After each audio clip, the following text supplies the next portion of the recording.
Halo semuanya, perkenalkan nama saya Stefania Burju Valentina Siahaan. Saya adalah mahasiswa Universitas Pelita Bangsa dan juga saya dari program studi manajemen. Pada video ini saya akan membahas dan juga memberikan komentar kritis mengenai fenomena yang sedang ramai sekali diperbincangkan oleh publik, yaitu kebangkrutan sejumlah pabrik besar yang ada di Indonesia pada era kepemimpinan yaitu Bapak Presiden Prabowo Subianto. Beberapa perusahaan yang mengalami kebangkrutan atau penutupan pabrik antara lain, yang pertama adalah PT Sri Rezeki Isman atau Sritex. Lalu yang kedua adalah PT Sanken Indonesia. Yang ketiga PT Gunbuster Nikel Industri atau GNI. Lalu yang terakhir adalah 2 pabrik Yamaha. Ini bukan hanya sekedar berita biasa, tetapi menjadi indikasi adanya persoalan struktural dalam industri nasional kita. Video ini adalah bentuk analisis kritis saya sebagai mahasiswa, bukan hanya berdasarkan pada opini pribadi, tetapi juga didasarkan pada teori-teori ekonomi dan juga manajemen, serta didukung oleh data dan juga berita yang aktual. Simak videonya ya. Sebelumnya mari kita lihat dulu nih fakta-fakta yang terjadi. Yang pertama, perusahaan Sritex. Perusahaan Sritex ini adalah perusahaan tekstil yang besar di Indonesia. Dinyatakan pilot oleh Pengadilan Negeri Semarang. Salah satu penyebabnya adalah hutang yang begitu besar. Ini bisa disebut juga hutangnya sampai 1,6 miliar US dollar. Sangat besar ya teman-teman. Nanti aku akan tunjukin bukti konkretnya. Lalu yang kedua ada PT Sanken Indonesia. Pabrik elektronik ini beroperasi di Cikarang. Pabrik ini juga akan menutup pabriknya pada Juni tahun 2025. Mungkin sekitar 2 bulan ke depan. Ini tuh berdampak banget pada ratusan pekerja. Jadi sedih juga ya teman-teman melihat para buruh yang mau tidak mau harus kehilangan pekerjaannya. Lalu yang ketiga adalah PT GNI, perusahaan permurnian nikel di Morowali Utara. Ini juga terancam tertutup karena perusahaan induknya yang berada di Cina dinyatakan bangkrut. Lalu yang terakhir adalah PT Yamaha. PT Yamaha ini di Indonesia ada 2 pabrik yang akan ditutup. Ini menyebabkan lebih dari 1.100 karyawan kehilangan pekerjaan. Lagi-lagi banyak sekali buruh atau banyak sekali warga Indonesia yang sangat rugi. Dan fakta-fakta ini menunjukkan ada sesuatu yang tidak berjalan baik pada sektor manufaktur kita. Kenapa ya bisa seperti ini terjadi? Kita perlu masuk ke dalam analisisnya. Disimak ya. Oke, yang pertama adalah creative destruction Schumpeter. Teori ini menyatakan bahwa dalam kapitalisme, inovasi menciptakan kehancuran terhadap struktur lama. Dalam konteks ini, perusahaan seperti Sanken, lalu kemudian Yamaha, mungkin tidak mampu bersaing. Ini kita sering dengar pastilah ya. Tidak mampu bersaing karena munculnya teknologi baru atau produk yang lebih murah dari luar negeri, terutama dari Tiongkok. Ini sangat ketat sekali kalau memang persaingan dari Tiongkok ini ya, karena Cina itu memang dari dulu disebut-sebut negara yang sangat maju, atau mereka tuh idenya jauh lebih banyak. Iya, jauh lebih banyak dan sangat inovatif. Jadi mungkin saja yaitu salah satu kendalanya yang membuat perusahaan ini menjadi bangkrut atau tutup. Baik teman-teman, saya di sini akan menambah sedikit tentang teori creative destruction. Inti teorinya itu adalah inovasi dan teknologi itu baru dapat menggantikan industri lama yang tidak mampu beradaptasi, sehingga menyebabkan banyaknya perusahaan atau beberapa perusahaan itu yang tidak inovatif tersingkir dari pasar. Maksudnya ya dia tidak mampu bersaing gitu. Contohnya tadi saya seperti di awal bilang ada PT Sanken dan juga PT Yamaha Musik. Yamaha Musiknya ini Yamaha Musik Indonesia.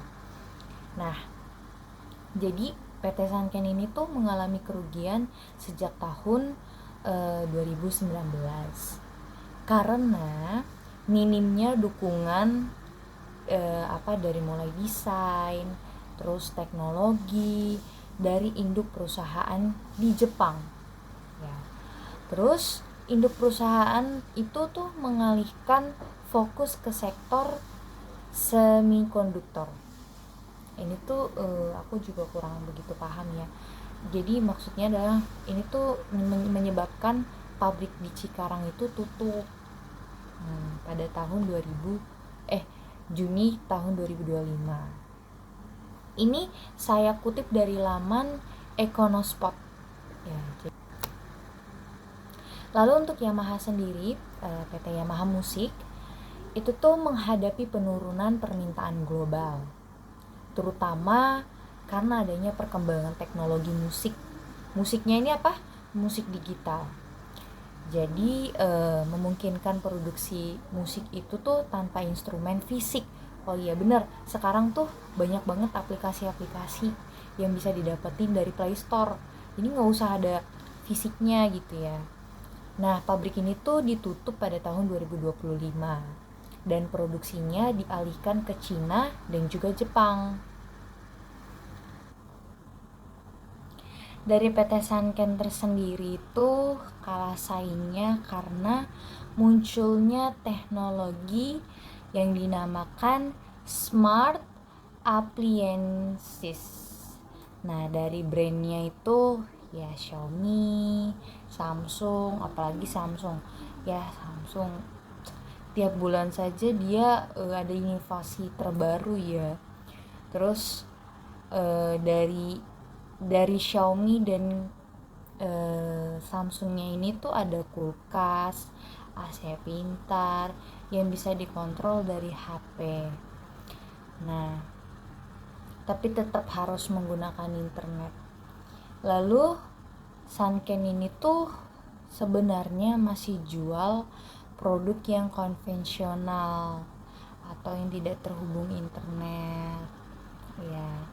Jadi mungkin itu juga yang menyebabkan kalah saing dengan perusahaan-perusahaan yang memang mereka memiliki ide yang cepat gitu lah.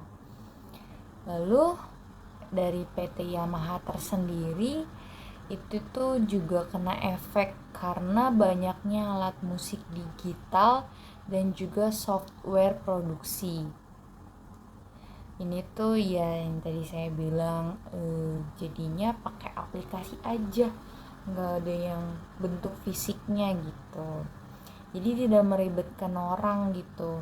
Nanti saya akan kasih gambarnya setelah penjelasan ini supaya teman-teman lihat gimana sih bentuknya gitu.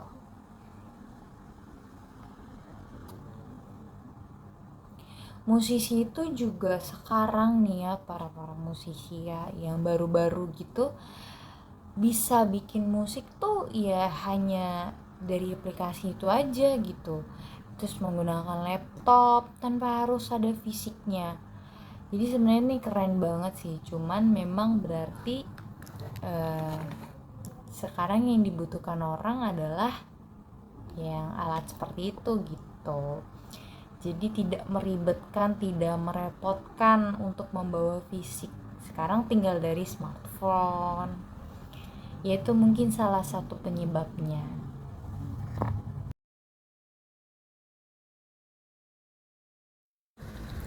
Lalu yang kedua adalah comparative advantage. Indonesia bersaing dalam hal biaya produksi dibandingkan negara-negara seperti Cina, Vietnam. Hal ini membuat banyak sekali perusahaan-perusahaan lebih memilih untuk memindahkan produksi mereka ke negara-negara yang mungkin memang bisa gitu, kayak tadi Cina, Vietnam.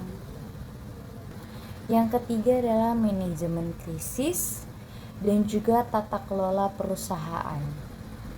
Bangkrutnya perusahaan Sritex ini juga menunjukkan lemahnya tata kelola dan juga manajemen. Mereka itu memiliki hutang yang sangat besar, seperti di awal yang tadi aku bicarakan. Hutang mereka tuh sangat besar dan juga nggak dilunasin.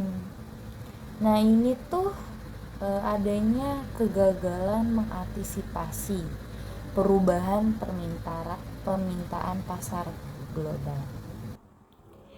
Perusahaan atau suatu PT harus memiliki strategi manajemen resiko dan juga tata kelola yang baik.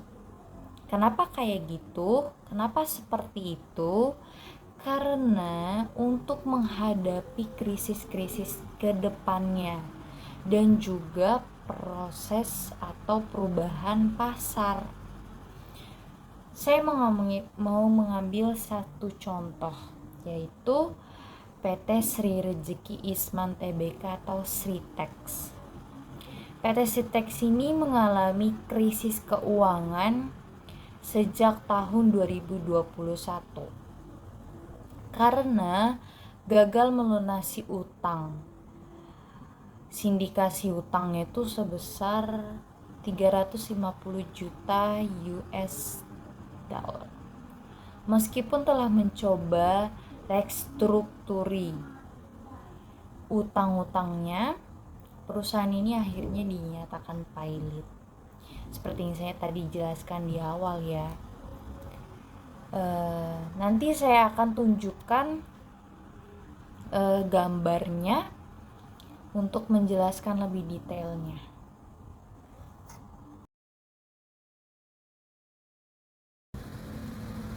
Lalu selanjutnya adalah faktor kebijakan dan juga ekonomi politik.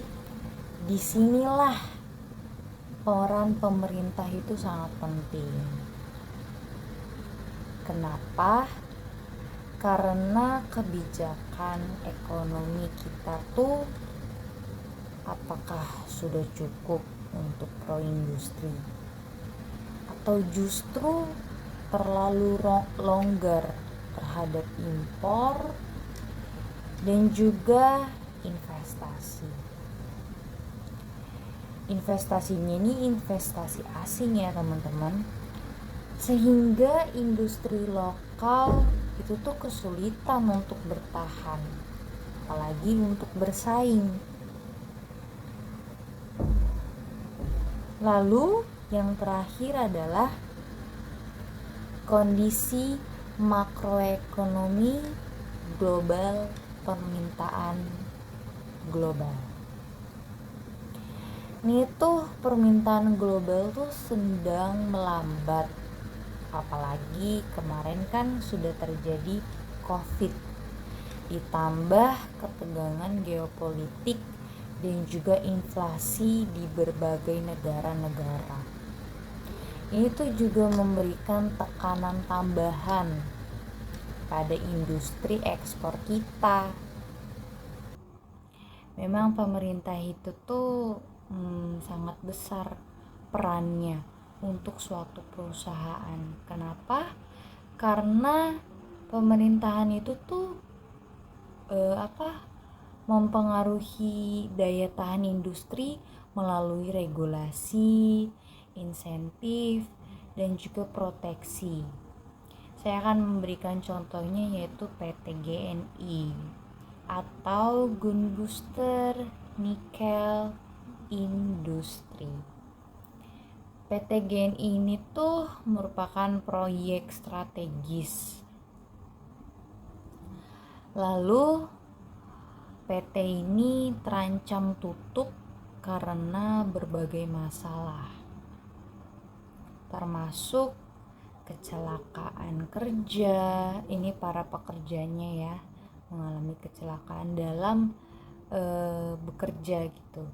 Lalu tekanan dari masyarakat sekitar. Lalu pemerintah itu tuh didesak untuk meninjau ulang izin operasional perusahaan. Nanti saya akan memberikan gambarnya lagi untuk lebih menjelaskan atau lebih memberikan bukti yang konkret.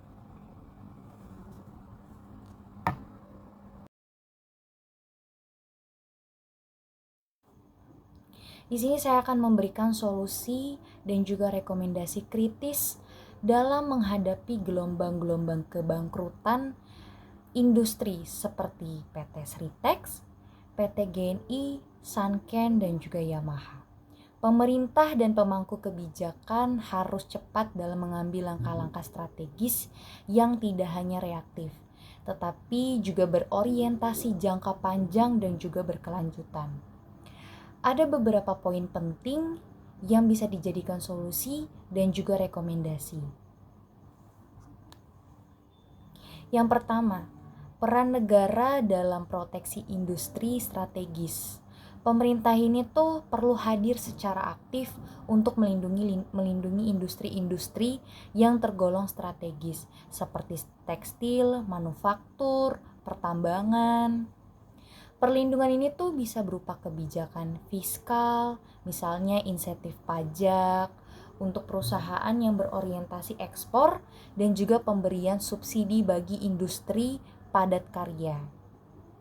Negara juga bisa menerapkan kebijakan tarif masuk ya untuk barang-barang impor dan juga agar industri lokal tuh tetap kompetitif, seperti yang dilakukan negara India dan juga Tiongkok untuk melindungi pasar di dalam negeri mereka. Saya akan memberikan satu contoh seperti yang di awal tadi, ketika perusahaan Sritex mengalami kesulitan keuangan akibat hutang yang melilit, pemerintah ini tuh bisa melakukan intervensi. Intervensinya tuh sementara, kayak berupa penjaminan restrukturisasi, terus kerjasama ekspor tekstil ke negara-negara lainnya, sembari memastikan perbaikan tata kelola internal dari perusahaan tersebut. Ya, mungkin memang mungkin lebih banyak faktor-faktor lain yang menyebabkan terjadinya kebangkrutan untuk perusahaan-perusahaan yang tadi sudah saya bacakan. Ya, ini adalah secara singkat atau secara pendapat saya yang sudah saya rangkum. Itu tadi ada 5. Kita ini tidak bisa melihat masalah hanya dari sudut pandang ekonomi. Lalu PHK massal itu juga berarti ribuan keluarga kehilangan sumber penghasilan. Ini bisa meningkatkan angka kemiskinan di Indonesia. Ini sangat parah banget sih. Dan juga memperpanjang masalah sosial. Lalu menurunkan daya beli masyarakat. UMKM di sekitar kawasan industri juga akan terkena dampaknya. Karena mereka kehilangan pasar. Ini juga adalah bisa dibilang efek domino yang sangat serius. Kayak tadi yang dibilang UMKM di sekitaran ya pabrik ya, terlebih seperti kantin, para penjualan. Kalau pabriknya bangkrut, pabriknya tutup, yang biasanya banyak membeli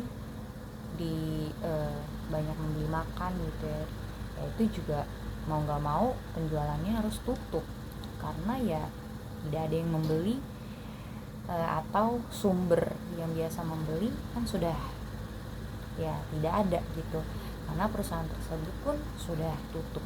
Ini memang sangat berbahaya, bukan hanya untuk para pekerja tetapi untuk yang ada di sekitaran pabrik juga terkena dampaknya. Ini sangat mengerikan banget sih untuk ya itu tadi ekonomi Indonesia. Di sini saya akan menjelaskan beberapa solusi dan juga langkah-langkah yang mungkin bisa diambil. Yang pertama, revitalisasi industri lokal. Pemerintah harus memberikan insentif dan juga proteksi untuk industri strategis nasional. Nanti saya akan memberikan presentasinya atau gambarnya ya teman-teman. Lalu yang kedua, disverifikasi ekonomi. Ini tuh tidak bisa hanya mengandalkan manufaktur, tetapi harus juga dikembangkan oleh sektor-sektor lain. Seperti yang pertama, pertanian. Pertanian itu pertanian modern ya teman-teman, dan juga ekonomi digital. Lalu yang ketiga adalah reformasi regulasi dan juga pajak. Permudah perizinan, turunkan beban-beban pajak seperti UMKM dan juga industri-industri yang kecil yang memang tuh mereka penjualannya yang memang kecil gitu. Lalu yang terakhir adalah penguatan SDM dan juga teknologi. Investasi dalam pendidikan vokasi dan riset agar kita bisa tuh bersaing gitu dari sisi kualitas. Dan juga bukan hanya dari sisi biaya. Adapun kebijakan-kebijakan pro buruh. Ini tuh caranya adalah melindungi hak-hak pekerja, terus sediakan program-program pelatihan ulang dan juga jaminan-jaminan sosial. Sebagai penutup, mari kita rangkum beberapa poin yang telah aku sampaikan dan juga kita bahas bersama. Yang pertama tadi kebangkrutan sejumlah pabrik besar seperti Sritex, GNI dan juga Yamaha. Dan ada Sanken. Ini tuh menunjukkan bahwa iklim industri di Indonesia sedang menghadapi tantangan yang sangat serius, mulai dari ketidaksiapan menghadapi persaingan global, utang yang menumpuk, dan juga lemahnya perlindungan terhadap buruh, hingga kurangnya inovasi teknologi. Lalu yang kedua, poin kedua, berbagai teori ekonomi seperti creative destruction, struktur pasar oligopoli, teori keunggulan komparatif, dan juga konflik industrial. Ini tuh dapat membantu kita semua untuk memahami lebih dalam mengapa sih kondisi ini tuh bisa terjadi. Kita jadi tahu bahwa ini bukan hanya soal tentang manajemen perusahaan, tetapi juga menyangkut kebijakan dari pemerintah. Arah investasi sangatlah penting hingga kesadaran dari sosial masyarakat. Lalu yang ketiga adalah ketika kita juga telah membahas tadi solusi Lalu yang ketiga, kita juga tadi sudah membahas berbagai solusi dan juga rekomendasi seperti perlindungan terhadap industri yang strategis, penguatan SDM, teknologi, serta perbaikan regulasi tenaga kerja dan juga perpajakan.